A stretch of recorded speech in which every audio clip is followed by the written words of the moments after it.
Segment 2, Gold and Black Live, and Joe Strickland joins us. And if you're a Purdue fan, he needs no introduction.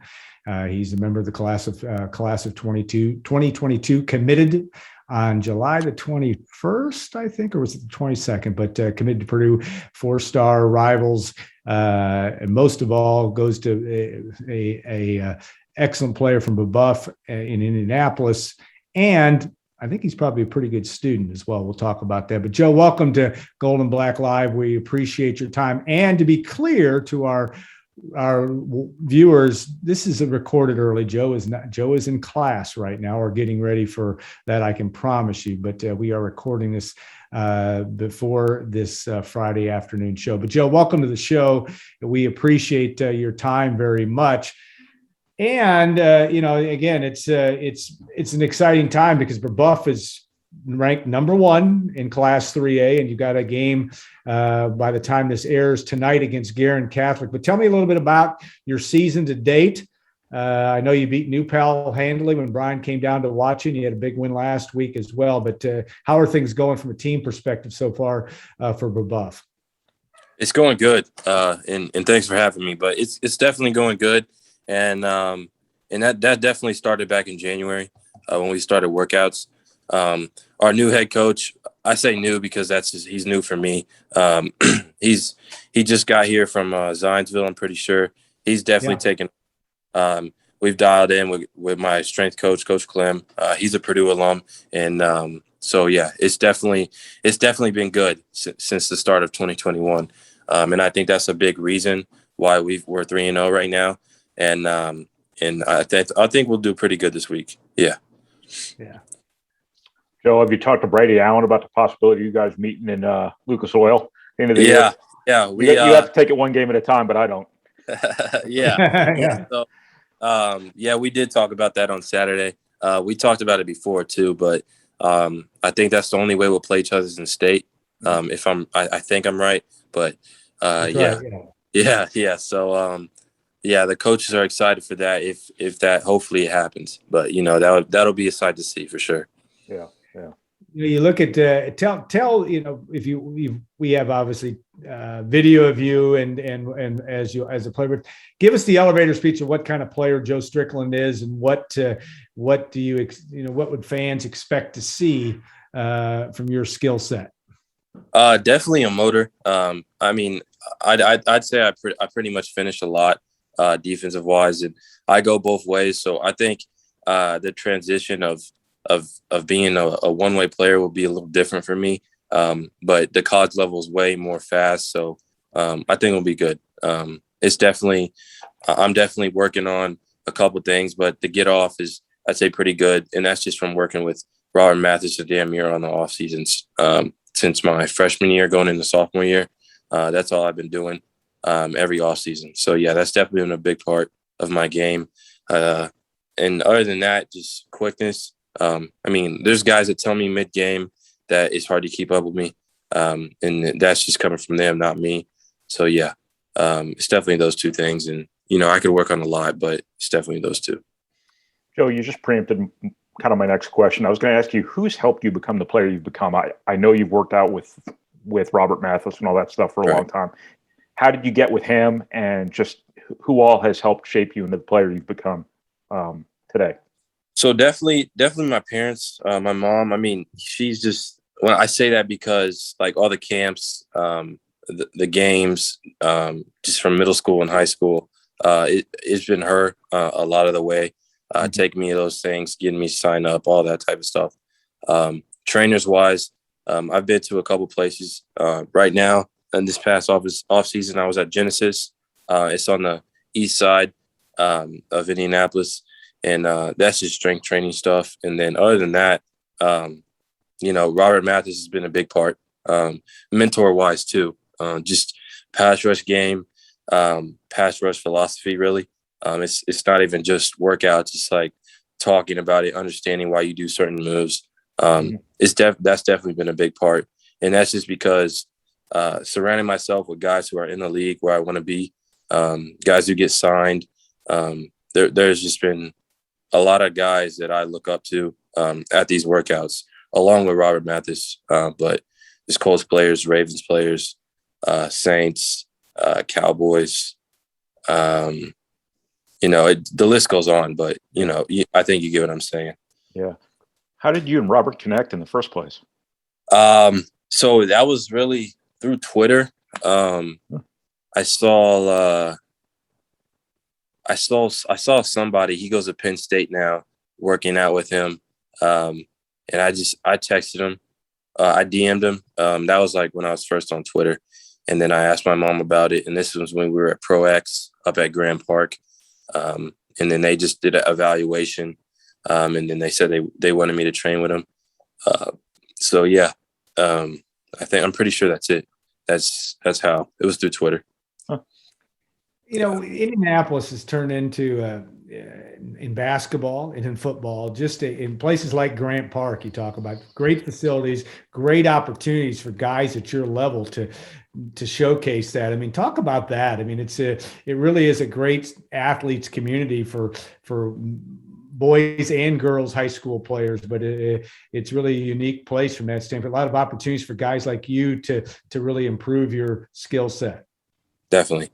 You just said talking about like just the culture we have here sports wise. And I mean, I'll talk about basketball just because my brother, he trains at Shoot 360. So that's a big spot for hoopers. There's places all over. I mean, I have a lot of guys who play basketball that I'm friends with, football guys. There's just stuff everywhere. And I think Indiana's been seen as like just a under the table, like athletic, like state, like we're not seen like Texas or Florida. But I'd say we're definitely underrated. And that goes for all sports, including baseball. It's all around. Yeah. Joe, can you just tell us a little bit about George Karlaftis and the role he played in recruiting you to Purdue? It seemed like he took a relatively hands-on approach to helping Purdue recruit you. Can you just kind of tell us kind of what kind of role he played in convincing you Purdue was the place for you? Right. So yeah, he was one of those factors on the decision, just because of all the conversations, clearing up the reality of just how college football is, how recruiting is, the lies, the truths of schools, and I'd say out of all the players I've talked to, him and there's one player at Stanford that shot me straight the most, because it had me going to that school had nothing to do with them, like succeeding or not succeeding. So I'd say that's definitely why he played a decent role in, just because of the conversations we've had, him telling me the real with the strength coach, with Coach Hagan. So yeah, just coming from Indiana, going to Purdue, just all the small stuff really, that definitely helps. Did that kind of surprise you? Like there might not necessarily be all that much in it for him. He took the time out and he took a, kind of a vested interest in your recruitment. Did that sort of surprise you how invested he was in it? Yeah. So you can definitely tell just talking to guys who go to the school me going there has nothing to do with them, how enthusiastic they are towards that school in general. So it's just, you can just tell when a guy's lying, when he's telling the truth, or if he's faking the hype, just that small stuff. Like I said, it was definitely surprising that he shot me as straight as he did on some stuff. And I think that was a big factor. Yeah. Right. Academically, your final three were what? Indiana, Stanford, and Purdue. That's pretty salty company. What do you want to study here, and what do you like? I mean, you obviously go to an excellent high school as well, so academics are a part of your daily grind, so to speak, and your daily opportunity. What are you looking at Purdue, and after your 12-year NFL career is over, what do you want to do? Definitely some type of a head position somewhere, and I wouldn't have said that 4 years ago, but just off of everything I've like seen and done in the past couple of years, the people I've talked to, it's definitely been more of a leading role is what I want to play after those 12 years. But I'm definitely gonna go into the engineering field at Purdue And other than that, I have a couple backups, but that's what I'm gonna start out as, and just see. I'm gonna just put my feet in the water, and see how that is. I have a couple friends who are in it, a couple friends who are in Cranard. So it's just I'll just see what I like the most, and then I'll go from there. I'm definitely leaning towards engineering though. What's your best? I mean, are you a math guy or a science guy? What's your best subject in definitely more of a math. If I could do that for another 4 years, I wouldn't have a problem with the math. Science, yeah, I like science too, but it's more math for sure. Yeah. A lot of guys your age don't have their act together to the point where they can be really good students. They can play basketball, they can play football, they can do all the off-season stuff that goes with it. How did you get to the place where you could, kind of multitask like that and do a lot of different things well? Just I'd say just looking up to certain guys, and not looking at certain guys. When I was younger, I always tried to like hang out with the older kids when I was younger, just to see how they act. There's one guy. So my freshman year in at Brebeuf, Simon Banks, he's at the Air Force Academy right now. So yeah, his brother, I think he went to Purdue, but yeah, he's at Air Force Academy right now. He's a great leader. He played basketball and football. So yeah, that was definitely a big thing. Just following those guys, listening to every word they had to say. I just saw other people, they did it, and I knew I could do it eventually. And then again, with the small stuff, I knew a lot of people didn't take academics seriously that were pretty good at football, but in that, I've always been preached that by definitely my mom and my dad. Just that sets you apart in the long run, at least. Yeah. Right. You're in the area, Mark Hagan obviously is a Carmel guy and a guy that knows the area well. Brad Lambert, you've got guys that Purdue's had some turnover in that position, but what made you comfortable with that defensive coaching staff and your position coach at Purdue in Mark Hagan? Definitely the conversations my family and I have had with Coach Hagan and the defensive coordinator, Coach Lambert. But, it's been like just a lot of conversation, I took my official, we sat down for like an hour or two. We talked on the phone a lot. We had the Zoom calls, it's just a lot of phone calls, every day. I think every day this summer I had at least a couple, like 3, 4, sometimes I had 7, it was just a lot. It just depends. It depended on what day of the week it was. But yeah, it was definitely those conversations. That was a big thing for just trusting those guys. Yeah. Brian, we got time for one more each, but go ahead. When you got into June and, we're finally able to take your visits, did you have a pretty good idea it was going to be Purdue, or did it come down to those visits in June? I honestly had no idea. I went into the visits knowing I didn't know where I was going to go, and I wasn't going to make a decision after like a certain visit and cancel the rest. But I'm not going to lie. I did tell my mom after that Purdue visit, I did say if these other schools don't do this, this, and this, because that's what Purdue did, this, and that, on my official. I mean, they just did everything right on my official. And of course they put on a show, but, it just confirmed a lot of things. And then those other visits, it was like Purdue was here, and then the other ones just stayed, that average level. But I mean, every other school is great, but Purdue was definitely different than the rest, for sure.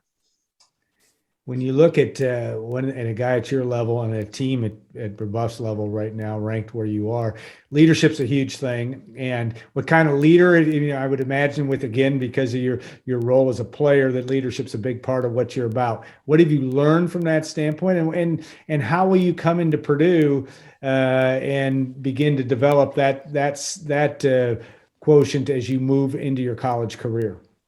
Right. At first, it was just a lead by example type of guy. That's how I saw myself. But just after just growing up in general, I definitely say I'm a little more vocal now. Again, just by watching the guys around me and above me. as I got through the years at Rebuff. And definitely I'd see myself in the future having a leadership role at Purdue, after working up my ranks and everything. But definitely in those later years at Purdue, I think I can definitely see myself, I guess how George sees himself as a leader, and Bell, how Rondell saw himself, just a key guy who plays a key role in leadership and on the field for sure. Yeah. Brian, time for you. Got to have anything else you want to ask, or anything else from your perspective? Yeah, Joe, I think you're probably going to have a pretty good opportunity on paper right now, anyway, to potentially come in and earn some playing time right away. What do you have to do between today and then, you feel like, to put yourself in the best position possible to take advantage of that opportunity, should it arise? Yeah, I was thinking about this the other day.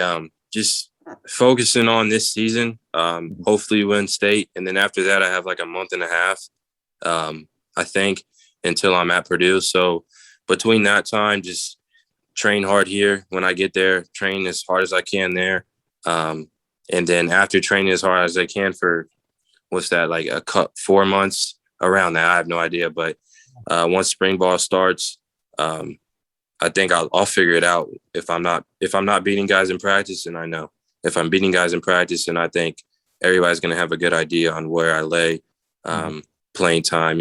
I'm just focusing on getting on the field, beating the guy in front of me. That's, I guess, my main goal is just to beat the guy in front of me. And once I get there, and I think that'll show if I'm ready or not. Well said, Joe. And we wish you well. We wish you well on Friday night against Guerin Catholic. And 3-0 Rebuff will make its run. And you're right, one game at a time. That's the way to do it. And we wish you well from that. So thanks so much for taking the time. Yeah, thank you. We'll look forward to talking to you when you get to campus as well. Brian and Tom Dienhart will be doing that as well. So thanks again for the time. We will stay put, and we will be back for segment 3 of Gold and Black Live. Again, thanks to Joe Strickland, and we appreciate you very much. Have a great rest of your weekend. Good luck this weekend against Guerin Catholic. Thank you. You too.